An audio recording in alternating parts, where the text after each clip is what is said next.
哇，除了这总部除了键盘以外，还真的都是键盘。看一看我觉得讲完之后，我很想马上带一版回家。哎，等等，还没介绍哎。各位朋友，今天来到了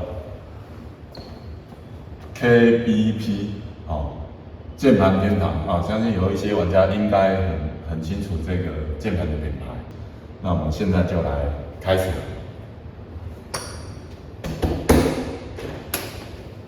嗨，你好，是易志华吗？啊，对，键盘天堂 KBP Daniel， 你好。不好意思啊，整个公司都堆满了键对吧盘，满坑满谷的都是键盘。好，因为我热爱键盘。键盘。好，各位可以看到，很多的键盘呢。那因为这键盘都是装在箱子里面，在这个 KBP 键盘天堂的总部里面可以看到这些东西。好，各位朋友，这就是键盘天堂的 Daniel。大家好，我是 Daniel。KBP 是我大概是2014年成立的。那我们主旨是说，我们想要做大家都喜欢的机械式键盘。那个据他说是讲校长兼撞钟，这样子差不多了，差不多好。很高兴可以跟这个键盘天堂的 CEO 来聊这个键盘。好，那请问一下，就是我进来的时候看到这把键盘，从外观上来看，好像有几个比较特别的地方。第一个，好像我没有看到数字按键。其实当初我们这个 size 也不是我们发明的啦。在很久以前有听过这个易志华他们也在提倡说是比较80%的键盘，就是说把数字键这个地方把它拿掉，因为像我们亚洲人，我们的空间都稍微比较小一点，就像我们桌上可能摆比较凌乱，键盘像这么长的话，有时候我们在桌上不是很好摆放，所以说我们把这数字键拿掉，但是我们一样可以达到100%的完整的功能。那我自己个人也使用这80%蛮久的时间了，这是一个大多数人能够接受的一个尺寸。好 ，OK。谢谢 Daniel CEO 的说明。好，那除了这个体积缩小之外，键帽以及键体上，我看到与其他一般品牌的键盘有不同的呈现，有什么样的故事或由来？我们不想跟人家做完全一样的东西，我们需要做一些我们自己的一些特色出来。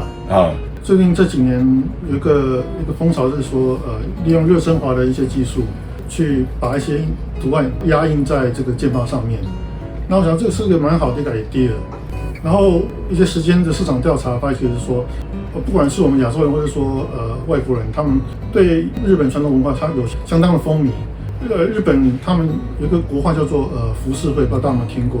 日本浮世绘。对，日本浮世绘，对。那其中最出名的一幅叫做《神奈川冲浪里》。我发觉大家其实这幅画的接受度非常高，而且说你去日本的很多旅馆餐厅，他们常在墙壁上都放这幅画，这幅画相当于就等于他们的国画。那我就想，可以把这个画放在我们的键盘上面，把这个键盘跟这个艺术做一个融合。你刚刚讲的浮世绘，所以这3个图案都是来自于同一幅画吗？这2个图案是神奈川冲浪里这个是葛饰北斋的另外一幅画，你让截取出来。另外一幅画我们放在这个还有另外一幅在隐藏的附送的按键里面。对，总共是3幅画。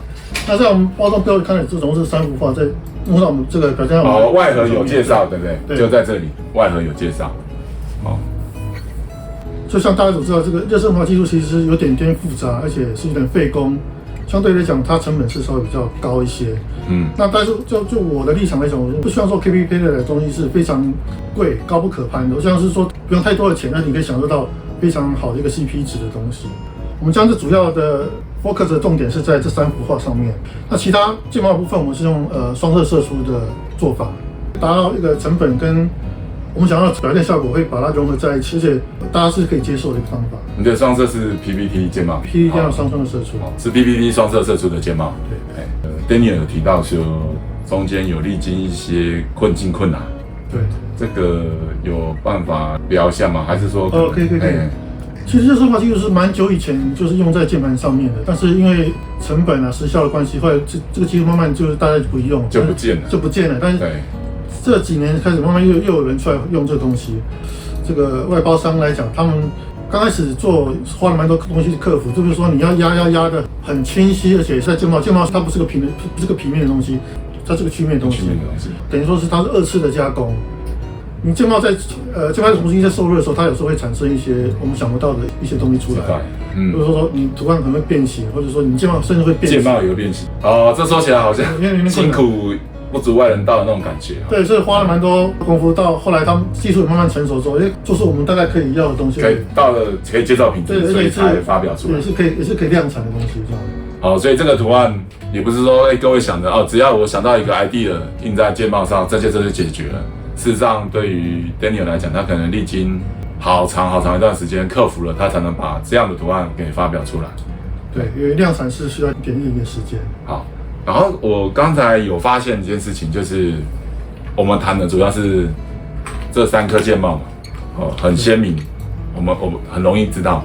可是我发现2个 Shift 键上也有图案，那这2个 Shift 键上的图案很显然跟这3个图案的呈现又不大一样。对，一个键盘上只有3颗键是彩色的，感觉看起来是不是稍微单调一些？我们是不是在 Shift 这2颗键上面做一些不同的一些呈现？后来是选择用雷射雕刻的方式下去做，雷雕的方式，就是我们找一个单色的一个海浪的图案，就是跟我们这个冲浪比较相似的这个主题。其实做这个也是有点功夫，因为这个线条是非常细的，这也请雷雕厂花了一些功夫去打样，去把这个图案给描绘出来。也是吃了一段时间。对，一段时间，而且我们键帽也不是平面的。你说雷射雕刻在一个平面上，基本上是没什么大问题，但是它是个曲面的东西。也是有些工艺成分在里面的，这也不是说非常容易的事情。除了按键之外，我发现这个键体上也有一些图案，是因为当初基于什么样的想法而产生的？对，就是说，就延续刚才我们的说法，就是说，3颗键我们有了，4个键我们有了，还是哪边有点就不太够了解。那讲是不是再做一点点变化，对不对？我们整个键盘上最大的空间就在这边了。了解。有试图就把一个波浪、海浪的意象把它呈现在这个地方。那这个地方我们用的工艺是网版印刷。网版是说，在一个网板上面去做一个网片，然后再用油墨印刷的方式把它刷上去。就是这是又是另外一道工了。我们把整个这个画面呈现的时候，至少是经过3道不同的工序，而且不同的程序下去做呈现出来。所以各位图案看起来好像不是很布满很多，然后可能就有几个按键。但是这样子听起来，其实相当的复杂，很有层次啊，包含了热升华、雷雕以及网印3种模式。对，哇，这个基本上你想到了的印刷方式都在上面，的。更难能可贵的是，就我来看，它的价格其实是不贵的，比较于其他品牌来讲，低很多还不是低一些是低很多不希望说太高门槛造成很多人却步。了解。对，基本上你用一般入门款的那种价格，基本上你可以买到一本很特殊、你很有个人化的一些东西。了解。就是有些品牌的产品单价其实很高，它的机械键盘入门款的价格，可能就可以买这把品质相对更好一些、机能更多一些而且很多工艺在里面。对，在包含这些所谓的工艺在里面，非常非常的不单调那事实上这把键盘我再翻到后面的时候有发现一些有趣的地方那可不可以请这个 Daniel 来介绍一下，就是我们这个键盘的背面？那正面我们看完之后，我们想说反过来背面，如果完全是全白的话，我觉得有点太单调了。这个区域我们在键盘上来讲，我们大部分会来放明白在上面，写说是什么 model 什么认证之类在上面。但是我想大部分90%的人应该不会去看这些东西了。对。那我想说，在这个画龙点睛的效果的时候，我们是基本上可以利用这明版的空间，我们去做一个神奈川冲浪里的图案的一个表现。然后我们相对把明版的空间位置移到这边来。基本上你从后面来看，这也是一把很漂亮的键盘。然后后面这个有个脚架，因为基本上应该是算三段式，这一段，这是第2段，还有第3段是这个比较低一点的，就是3段式的脚架。然后出线孔的话，我们这边是用Type C 直接可以插拔的，然后有3项的出线孔，你可以从这边出，或从这边出，或从这边出，3项出线孔。可以看您桌上使用方式是哪边靠近你的电脑，你就从哪个灯的出线口出来。然后在前面的地方，我们放一个我们 All New V80的一个 logo 在上面。基本上 V80是我们公司产品的这个系列的一个名称。然后在65%的部分我们叫 V65，80%部分我们叫 V80，100%我们叫 V100。V80可能是5-6年前就已经有在这个市场上了。到上一次我们生产可能约莫是在2-3年之前。那现在我们重新回过来，我们想要做这个80%的东西，所以我们叫做 All New V80。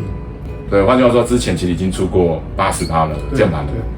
那可否请 Daniel 来聊一下，说我们这次新推出的 V80跟以往的旧的 V80，在机能上、在内涵上有什么比较不一样的地方 ？OK， 我们上一代 V80可能是在5-6年或6-7年前推出的时候，它那时候基本上它的结构上是用平衡杆，就是中间是一根铁杆，在上面这样子。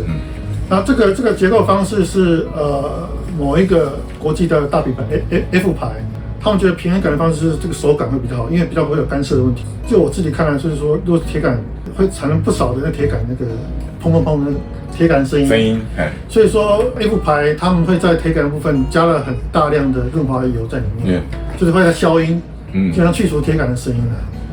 但是这么多年的一些键盘演变下来，然后根据很多的一些先进同行他们在这方面努力，基本上我们可以用卫星轴做出相当好的一个手感，不会去干涉到。所以说我们在后来我们这新一代的 V80上，我们就是决定采用卫星轴的方式。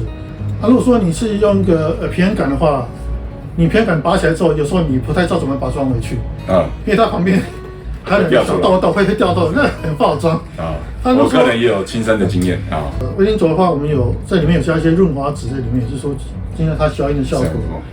这是第一点。然后还有说，空间棒旁边我放2块这个应该是橡胶垫在这边。我们也是参考某一个国外的牌子，它最主要功能是说，也是第一个是消音效果。我就像我们汽车这个门框上面都会做一个消音条，这就有点类似像那种感觉。然后再另外来说是说，我们除了一个要减震之外，打开来看看，我们可以看到，我们中间也垫了一层这个细胶，是摸起来还蛮有重量的。我们之前有一款80%叫做黑人80，后面有个黑人80。我们在黑人80里面，我们放了这个 VA 泡棉，因为泡棉基本上它密度还是比较松散一点，比较轻，它的减震效果跟隔音效果不会比这个细胶要来得好。另外一提就是说，我们用细胶在组装上会有一个比较困难的地方，就是说，因为细胶基本上它是比较软的东西，你拿起来它是会晃的。那如果说你要把它夹在 PCB 跟铁板中间，有时候你那位置不太好对，有时候细胶跑出来的话，变成说你轴会不好插进去，对，不好插，这个是花一点钱去克服处理的。就是说你要把这个孔位 PCB 铁板跟这个细胶你要对得很准。然后再我们翻到后面来再看看，背后面看到这个黑黑的东西，我们叫做这沙发座。越来越多人是想要这种设计，你在更换你的轴的时候是非常好更换。因为在比较早年的时候，我们在卖键盘的时候，常碰到一个问题，轴的品质好坏决定每个键盘超过1半以上的成效在里面。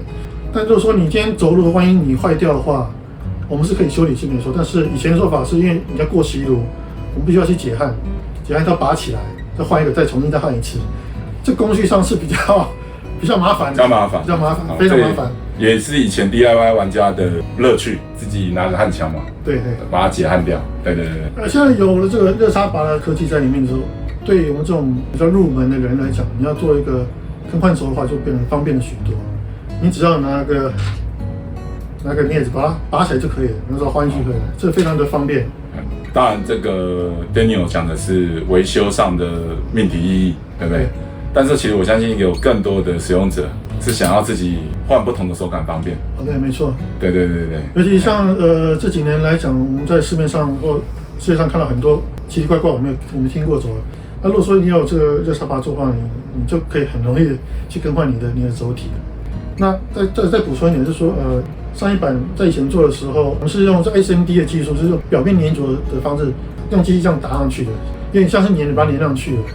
你说后面的拼角它不是很直的话，会压到。歪的话，你直接插下去，有时候你会造成后面的它粘部分剥离开来，可能会造成这个键盘的故障，又要维修了。对，又很麻烦。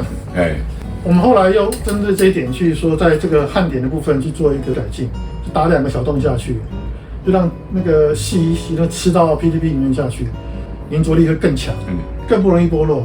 Daniel 请教一下，在你讲这些热插拔，我刚刚在看下来，我一直发现，还有一个泡棉嘛。我刚忘了讲，这泡棉其实也是一样的用意啊，尽量你可以把声音能够传出去的空间把它填满，那声音不会有传导出去的空间。因为有时候像你看 keyboard， 它下面还是有些空间在，就是像我们喇叭的音箱一样，它会产生一些共鸣的效果。所以说刚才配合刚才所谓的这个细胶条，然后泡棉，这样组合起来，可以达到所谓的减震，让声音有效减少，甚至在手感上也有一些手感上比较扎实一些，也会有一些改进。内在的结构跟旧的 V8比，看起来感觉进步非常非常的多。对，因为想说已经也过了这么些年了吧，总是还有一些长进在。那然后能够把产品做得最好，这是我们应该要做的。可不可以解释一下这次的新 V80版本的规划是怎么样的做法？像我们今天有做一款像这个白色的，就是我们用白色的上下盖去搭这个白色的键帽，其实让整个色彩看得更一致。那当然，如果说你喜欢黑色，你可以选择黑色的。那黑色版的，对，你可以选择黑色版，或者说白色版都可以，你可以去做选择。我有听过有些人跟我讲，是说，他就不太喜欢这种太浅的颜色，说键帽容易脏或怎么样。所以今天我们就也另外设计了黑金版，在英文叫做 Black Crystal， 就黑金版。那大家可以看到，就是说，这个光线。Greg， 所以是黑色水晶的黑金，对，黑色水晶的黑金，不是那个政治上的黑金，不是，不是那个，因为我们做键盘没得搞那一块，对，我们还是要做点不太一样的东西啊。这个键帽是用双色射出的一个方式，然后是我们最外层那个壳，我们是射 PC 料的半透，它看起来是黑的，但是它隐约又有点透光的效果在里面。这可以回溯到20年前 ，Apple iMac 那时候，他们就是用那个半透的做法，然后就是我们就设很多像是蓝色透光的，对，或者说什么绿色透光的。那好久，大概差不多20年前，那时候我有在做这一块，我大概知道。所以看起来这个黑基版的键帽不一样嘛？对，它在什么地方会有不一样的表现？因为刚才是说，因为我们这个侧边是全部是透明的，所以说它发光它区域是更大的。所以你可以看出它非常亮，而且说我们的灯座是坐在下灯位，所以说这个灯是比较靠近你眼睛的，所以你很容易会看到它的光线呈现出的效果，而且是市面上比较没有人看过这种东西。然后另外一款我们是做这个也是 PPT 双色射出的，英文叫做 Olivia Neo， 我是叫 Neo。然后简单讲就是复古。就复古式，那这个也是追溯到很多年以前。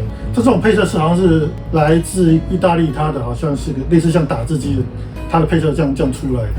对于我们那个年代的记忆啦，对，就是可能我们年轻小伙子的时候，刚接触电脑，长相大概就是这种感觉了。对，键盘就是古朴的外观，古朴的配色。对，就是走个复古风，给消费者更多的选择。对，因为毕竟有一些消费者可能比较对，如果说你不喜欢太花俏的东西，你喜欢我是要 keyboard， 然后有个隽永的感觉，这把是还不错的选择，而且这种配色是相当经典，这么多年来还是历久不衰。以外观来看，其实已经有这么多选择了嘛。那他们的上市时间大概是什么时候？黑色大概是我们在这个12月底，我们就会开始陆续会开始出货。灰白我们大概也会出货了。你说这两个算同时间？对，还有这个黑金版会大概会同时。所以黑系列就先走。黑系列大概是12月底就开始陆续会开始走。那是我们白色款会农历年过年前看可不可以出货。所以各位朋友，如果你对黑色比较喜欢，那你可能最快12月下旬就会跟大家见面。那如果比较喜欢白色的话，那我想过年前是应该是可以。过年前就有机会，是不是？今天非常谢谢那个 Daniel 为我们键盘天堂的键盘做更细节、更多的讲解，让各位更能够认识到键盘天堂的键盘。也谢谢一之华让我这个机会，把我东西教给大家。好，那我们今天节目都到此结束。那如果各位对于这个 KBP 的键盘有什么疑问，欢迎在下方留言我会将这些疑问或者是一些看法，甚至一些建议再转给 Daniel， 让 Daniel 了解。OK， 没问题。好，谢谢各位收看这集的键盘法，那我们下次见，拜拜。拜拜。